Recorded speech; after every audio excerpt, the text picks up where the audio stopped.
നമസ്കാരം. ന്യൂസ് കേരള പ്രധാന വാർത്തകളുമായി CK നാസർ കാഞ്ഞങ്ങാട്. പ്രധാനമന്ത്രി നരേന്ദ്രമോദി നാമനിർദ്ദേശ പത്രിക സമർപ്പിച്ചു. ഉത്തർപ്രദേശ് മുഖ്യമന്ത്രി യോഗി ആദിത്യനാഥും അയോധ്യയിലെ പ്രാണപ്രതിഷ്ഠയ്ക്ക് നേതൃത്വം നൽകിയ പൂജാരിയും പ്രധാനമന്ത്രിയോടൊപ്പം ഉണ്ടായിരുന്നു. കാലഭൈരവ ക്ഷേത്രത്തിൽ ദർശനം, പ്രാർത്ഥന, പൂജ എന്നിവ പൂർത്തിയാക്കിയതിനു ശേഷമാണ് മോദി പത്രിക സമർപ്പിക്കാനെത്തിയത്. വാരാണസി ലോക്സഭാ മണ്ഡലത്തിൽ നിന്നും ഇത് 3-ാം തവണയാണ് മോദി മത്സരിക്കുന്നത്. വാരാണസിയിലുള്ള ബ്രാഹ്മണ സമുദായത്തിൽ നിന്നുള്ള ഒരു വ്യക്തി, OBC ദളിത് വിഭാഗങ്ങളിൽ നിന്നുള്ള വ്യക്തികൾ എന്നിവരാണ് മോദിയുടെ പത്രികയിൽ ഒപ്പുവെച്ചത്. കാശിയുമായുള്ള ബന്ധം വാക്കുകൾക്ക് വിവരിക്കുന്നതിന് അപ്പുറമാണെന്ന് പ്രധാനമന്ത്രി നരേന്ദ്രമോദി. തുടർച്ചയായി 3-ാം തവണയാണ് മോദി വാരണാസിയിൽ ജനവിധി തേടുന്നത്. ഗംഗ തന്നെ ദത്തെടുത്തുവെന്നും തന്നെ കാശിയിലെ ജനം ബനാറസിയാക്കിയെന്നും മോദി പറഞ്ഞു. വാരണാസിയിൽ 10 വർഷം നടപ്പിലാക്കിയ പദ്ധതികൾ വിവരിക്കുന്ന വീഡിയോ അദ്ദേഹം സമൂഹ മാധ്യമങ്ങളിൽ പങ്കുവച്ചു. അദാനിയും അംബാനിയും ടെമ്പോയിൽ കള്ളപ്പണം നൽകിയെന്ന് ആരോപിച്ചതിൻ്റെ പശ്ചാത്തലത്തിൽ അവർക്കെതിരെയും CBIയുടെയും EDയുടെയും അന്വേഷണം എപ്പോൾ ആരംഭിക്കുമെന്ന് പ്രധാനമന്ത്രി നരേന്ദ്രമോദിയോട് ആവർത്തിച്ച് ചോദിച്ച് കോൺഗ്രസ് നേതാവ് രാഹുൽ ഗാന്ധി. ജനങ്ങളുടെ പണം കൊണ്ട് നിർമ്മിച്ച രാജ്യത്തെ 7 വിമാനത്താവളങ്ങൾ ഗൗതം അദാനിക്ക് കൈമാറാൻ എത്ര ടെമ്പോ ആവശ്യമായി വന്നുവെന്നും രാഹുൽ ഗാന്ധി മോദിയോട് ചോദിച്ചു. ലോക്സഭയിലേക്കുള്ള തെരഞ്ഞെടുപ്പിന്റെ 4-ാം ഘട്ടത്തിൽ അവസാനം ലഭിച്ച കണക്കനുസരിച്ച് 67.71% പോളിംഗ് രേഖപ്പെടുത്തിയതായി റിപ്പോർട്ട്. 96 മണ്ഡലങ്ങളിലാണ് 4-ാം ഘട്ടത്തിൽ വിധിയെഴുതിയത്. അതോടൊപ്പം ജമ്മു കാശ്മീരിൽ പോളിംഗ് ഉയർന്നത് നേട്ടമെന്ന് പ്രധാനമന്ത്രി നരേന്ദ്രമോദിയും തെരഞ്ഞെടുപ്പിൽ വൻ വിജയം നേടുമെന്ന് അമിത് ഷായും പറഞ്ഞു. 400 കടക്കുമെന്ന് ഉറപ്പായതോടെ വോട്ട് ചെയ്യുന്നവരിൽ കൂടുതൽ BJP അണികളാണെന്നും പറഞ്ഞ അമിത് ഷാ പോളിംഗ് കുറഞ്ഞതിൽ ആശങ്കയില്ലെന്നും വ്യക്തമാക്കി. വരുന്ന 13-ന് സത്യപ്രതിജ്ഞ ചെയ്ത ശേഷം G7 ഉച്ചകോടിയിൽ പങ്കെടുക്കാനായി ഇറ്റലിയിലേക്ക് പോകുമെന്ന് പ്രധാനമന്ത്രി നരേന്ദ്രമോദി ആത്മവിശ്വാസം പ്രകടിപ്പിച്ചു. തിരുവനന്തപുരം മുട്ടത്തറയിൽ ഡ്രൈവിംഗ് ടെസ്റ്റിനെത്തിയ പെൺകുട്ടിയെ തടഞ്ഞതിന് സമരക്കാർക്കെതിരെ കേസ്. സ്ത്രീത്വത്തെ അപമാനിച്ചതിനും മാർഗതടസ്സം സൃഷ്ടിച്ചതിനുമാണ് കേസെടുത്തത്. മോട്ടോർ വെഹിക്കിൾ ഇൻസ്പെക്ടർ വിനോദിന്റെ പരാതിയുടെ അടിസ്ഥാനത്തിലാണ് കണ്ടാലറിയാവുന്ന സമരക്കാർക്കെതിരെ കേസെടുത്തത്. RMP നേതാവ് ഹരിഹരൻ ഖേദം പ്രകടിപ്പിച്ചതോടെ ആ വിഷയം തീർന്നുവെന്ന് K മുരളീധരൻ. തെറ്റ് കണ്ടാൽ തിരുത്തും. മാപ്പ് പറഞ്ഞതോടെ വിഷയം തീർന്നു. ഇനി കാലി പിടിക്കാനൊന്നുമില്ല.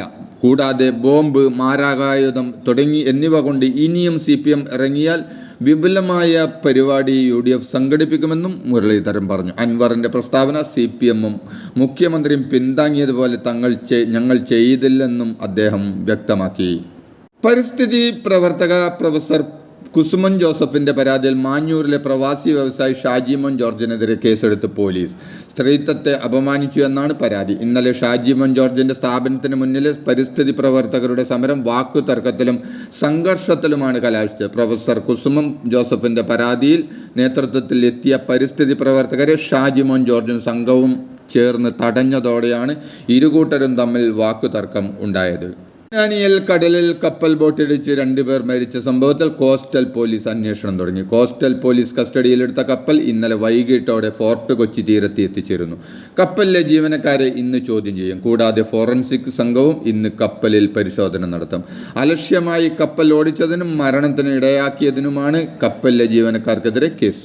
മൂവാറ്റുപുഴയിൽ 8 പേരെ ആക്രമിച്ച നായയ്ക്ക് പേവിഷബാധ സ്ഥിരീകരിച്ചതിനെ തുടർന്ന് തെരുവ് നായ്ക്കൾക്ക് വാക്സിനേഷൻ നൽകുന്ന പ്രതിരോധ പ്രവർത്തനങ്ങളുമായി മൂവാറ്റുപുഴ നഗരസഭ 4 വാർഡുകളിൽ നിന്നായി പിടികൂടുന്ന നായ്ക്കളെ നിരീക്ഷണ കേന്ദ്രത്തിലേക്ക് മാറ്റും. കൂടാതെ നഗരസഭാ പരിധിയിലെ മുഴുവൻ നായ്ക്കൾക്കും വാക്സിൻ നൽകുമെന്ന് നഗരസഭ വ്യക്തമാക്കി. കൂടാതെ നായകളുടെ കടിയേറ്റവർക്ക് ഇതിനോടകം 2 തവണ വാക്സിനേഷൻ നൽകിയിട്ടുള്ളതിനാൽ കടിയേറ്റവരും ആക്രമണമേറ്റവരും സുരക്ഷിതരാണെന്ന് നഗരസഭ അറിയിച്ചു.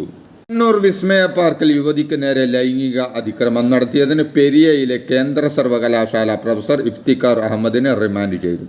മലപ്പുറം സ്വദേശിയായ 22-കാരിയോട് പാർക്കിലെ വേവ് പൂളിൽ വെച്ച് ഇഫ്തിഖാർ അഹമ്മദ് അപമര്യാദയായി പെരുമാറുകയായിരുന്നു. സ്ത്രീധനത്തിന്റെ പേരിൽ എറണാകുളം വടക്കൻ പറവൂർ സ്വദേശിനിയായ നവവധുവിനെ കോഴിക്കോട് പന്തീരാങ്കാവ് സ്വദേശിയായ ഭർത്താവ് രാഹുൽ ക്രൂരമായി മർദ്ദിച്ച കേസിൽ മുഖ്യമന്ത്രിക്കും വനിതാ കമ്മീഷനും പരാതി നൽകി പെൺകുട്ടി. ഗാർഹിക പീഡന പരാതിയിൽ പോലീസ് കാര്യക്ഷമമായി ഇടപെട്ടില്ലെന്നാണ് ആരോപണം.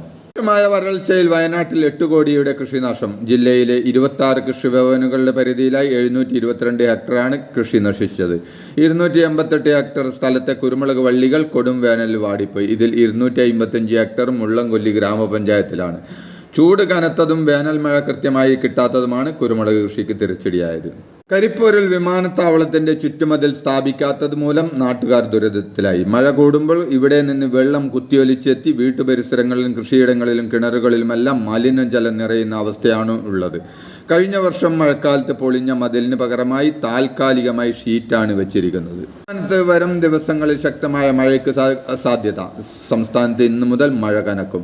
2 ജില്ലകളിൽ ഓറഞ്ച് അലർട്ടും പ്രഖ്യാപിച്ചു. ഉച്ചയ്ക്ക് 1 മണിക്ക് പുറത്തിറക്കിയ മുന്നറിയിപ്പ് പ്രകാരം പത്തനംതിട്ട, ഇടുക്കി ജില്ലകളിലാണ് ഇന്ന് ഓറഞ്ച് അലർട്ട് പ്രഖ്യാപിച്ചത്. സംസ്ഥാനത്ത് ഡ്രൈവിംഗ് സ്കൂൾ ഉടമകളുമായി നടത്തി വന്ന സമരത്തിനെതിരായ നിലപാടിൽ നിന്ന് സർക്കാർ പിന്നോട്ട്. സമരക്കാരെ സർക്കാർ ചർച്ചയ്ക്ക് വിളിച്ചു. ഗതാഗത മന്ത്രിയാണ് എല്ലാ സംഘടനകളുടെയും ഭാരവാഹികളുമായി ചർച്ച നടത്തുക.